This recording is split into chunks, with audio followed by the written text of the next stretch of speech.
One liner most PYQS questions. 1. Rabies प्रतिरोधी vaccine की खोज लुई पास्टर ने की थी। The rabies vaccine was discovered by Louis Pasteur. 2. Bharat में देशीय बचतों का सबसे बड़ा हिस्सा घरेलू क्षेत्र से आता है। The largest share of domestic savings in India comes from the household sector. 3. भुगतानों की शेष राशि के असंतुलन को दूर करने के लिए ऋण देने वाली संस्था IMF है। The institution that lends to correct balance of payments deficits is the IMF. 4. मुद्रास्फीति के दौरान बैंक दरें ऊंची हो जाती हैं। During inflation, bank rates become high. 5. मानव विकास सूचकांक किसी देश की प्रगति का माप औसत मानदंडों से करता है। The Human Development Index measures a country's progress on average indicators. 6. 2 अक्टूबर 1959 को सबसे पहले त्रिस्तरीय पंचायत राज प्रणाली लागू करने वाला राज्य राजस्थान था। The first state to implement the three-tier panchayati raj system on the 2nd of October 1959 was Rajasthan. 7. Lok Sabha का पहला अध्यक्ष G.V. मावलनकर थे। The first speaker of the Lok Sabha was G.V. मावलनकर। 8. संसद की कार्यवाही शुरू करने के लिए कम से कम कुल सदस्यों का 10वां हिस्सा उपस्थित होना चाहिए। To begin the proceedings of the parliament, at least 1/10 of the total members must be present. 9. Gandhi ji का सर्वोदय दर्शन जॉन रस्किन की पुस्तक अनटू द लास्ट से प्रभावित था। गांधी जी सर्वोदया philosophy was inspired by John Ruskin's book Unto the Last. 10. अंतर्राष्ट्रीय न्यायालय का मुख्यालय द हेग में है। The headquarters of the International Court of Justice is at the Hague. 11. Red data book संकटापन्न प्रजातियों की जानकारी देती है। The Red Data Book provides information about endangered species. 12. विश्व का सबसे छोटा पक्षी गुंजन पक्षी है। The smallest bird in the world is the hummingbird. 13. वाणिज्यिक प्रयोग के लिए उपलब्ध कराया गया पहला कंप्यूटर यूनिवाक था। The first computer made available for commercial use was UNIVAC. 14. बड़े संस्थाओं द्वारा प्रयोग किया जाने वाला संचार नेटवर्क WAN कहलाता है। The communication network used by large organizations is called WAN. 15. वायुमंडलीय हवा पृथ्वी पर गुरुत्व द्वारा रोकी जाती है। The atmospheric air is held on Earth by gravity. 16. पहिए में बॉल बेयरिंग गतिज घर्षण को बेलन घर्षण में बदलता है।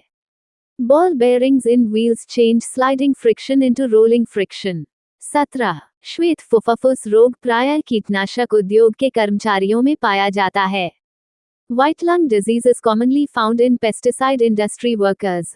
18. डिजरली ने स्वीकार किया कि 1857 का विद्रोह एक राष्ट्रीय विद्रोह था। Disraeli accepted that the revolt of 1857 was a national revolt. 19. Iodoform का प्रयोग प्रतिरोधी के रूप में किया जाता है। Iodoform is used as an antiseptic. 20. कृत्रिम पारिस्थितिक तंत्र जल जीवशाला द्वारा निरूपित किया जाता है। An artificial ecosystem is represented by an aquarium. Daily the 15th of September Current Affairs 2025. 1. Recently, India and Asian Development Bank ADB have signed a $126 million agreement to promote tourism in which state? हाल ही में किस राज्य में पर्यटन को बढ़ावा देने के लिए भारत और एशियाई विकास बैंक ADB ने $126 मिलियन का समझौता किया है? आंसर उत्तराखंड में। 2. According to the Ministry of Renewable Energy, by when does India aim to achieve 500 gigawatts of renewable energy capacity? नवीकरणीय ऊर्जा मंत्रालय के अनुसार भारत का लक्ष्य कब तक 500 गीगावाट नवीकरणीय ऊर्जा क्षमता हासिल करने का लक्ष्य है? आंसर वर्ष 2030 तक। 3. According to the Ministry of External Affairs, where was the third round of trilateral talks held between India, Iran and Armenia? विदेश मंत्रालय के अनुसार भारत, ईरान और आर्मेनिया के बीच त्रिपक्षीय वार्ता का तीसरा दौर कहां आयोजित किया गया? आंसर तेहरान में। 4. Which state will organize a 2-day National Ayush Mission workshop on its solutions in Ayush sector on September 18-19? कौन सा राज्य 18-19 सितंबर को आयुष क्षेत्र में IT समाधान पर 2 दिवसीय राष्ट्रीय आयुष मिशन कार्यशाला आयोजित करेगा? Answer Kerala. 5. Recently, how many important agreements have been signed between Mauritius Prime Minister Pravind Jagannath and India? हाल ही में मॉरिशस के प्रधानमंत्री प्रविंद जगन्नाथ और भारत बीच कितने महत्वपूर्ण समझौतों पर हस्ताक्षर हुए हैं? Answer 0.7.6. The government has provided free, sustainable electricity to how many lakh families under its PM Surya घर फ्री इलेक्ट्रिसिटी स्कीम? सरकार ने अपनी पीएम सूर्य घर मुफ्त बिजली योजना के तहत कितने लाख परिवारों को मुफ्त टिकाऊ बिजली उपलब्ध कराई है? आंसर 20 लाख परिवार। 7.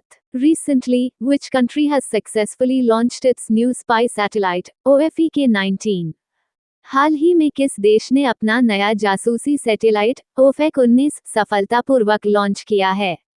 Answer Israel. 8. According to the recently released data, India has exported textile items worth how many $billion in 2023-24? हाल ही में जारी आंकड़ों के अनुसार भारत ने 2023-24 में कितने बिलियन डॉलर मूल्य की कपड़ा वस्तुओं का निर्यात किया है? Answer 34.4 billion dollar. 9. Which campaign has been launched by the Indian Army to deal with the devastating floods in Punjab, Himachal Pradesh and Jammu and Kashmir? भारतीय सेना ने पंजाब, हिमाचल प्रदेश और जम्मू कश्मीर में आए विनाशकारी बाढ़ से निपटने के लिए कौन सा अभियान शुरू किया है? आंसर ऑपरेशन राहत। 10. Recently, scientists of which country have developed the world's first मरना कैंसर वैक्सीन एंटेरोमक्स? हाल ही में किस देश के वैज्ञानिकों ने दुनिया की पहली मरना कैंसर वैक्सीन एंटेरोमिक्स विकसित की है? आंसर रूस। 11. The target of the Prime Minister Surya Ghar Free Electricity Scheme is to install 1 crore rooftop solar power plants by March. प्रधानमंत्री सूर्य घर मुफ्त बिजली योजना का लक्ष्य मार्च कब तक 1 करोड़ रूफटॉप सौर ऊर्जा संयंत्र स्थापित करना है? आंसर वर्ष 2027 तक। 12. Recently, which country has officially joined the Health Eye Global Regulatory Network (GRN)? हाल ही में कौन सा देश आधिकारिक रूप से health I global regulatory network (GRN) में शामिल हुआ है? Answer Bharat. 13. Recently, the Prime Minister has participated in the program organized in Assam to commemorate which birth anniversary of Bharat Ratna Dr. Bhupen Hazarika? हाल ही में असम में भारत रत्न डॉक्टर भूपेन हजारिका की कौन सी जयंती के उपलक्ष्य में आयोजित कार्यक्रम में प्रधानमंत्री ने हिस्सा लिया है? Answer 100वीं। 14. Who will inaugurate the second National Conference of Anti-Narcotics Task Force (ANTF) heads of states and union territories in New Delhi on September 16, 2025? कौन 16 सितंबर 2025 को नई दिल्ली में राज्यों और केंद्र शासित प्रदेशों के anti narcotics task force (ANTF) प्रमुखों के दूसरे राष्ट्रीय सम्मेलन का उद्घाटन करेगा? Answer Shri Amit Shah. 15. In which state has the Royal Bhutan Buddhist Temple been inaugurated recently? हाल ही में किस राज्य में रॉयल भूटान बौद्ध मंदिर का उद्घाटन किया गया है? आंसर बिहार में।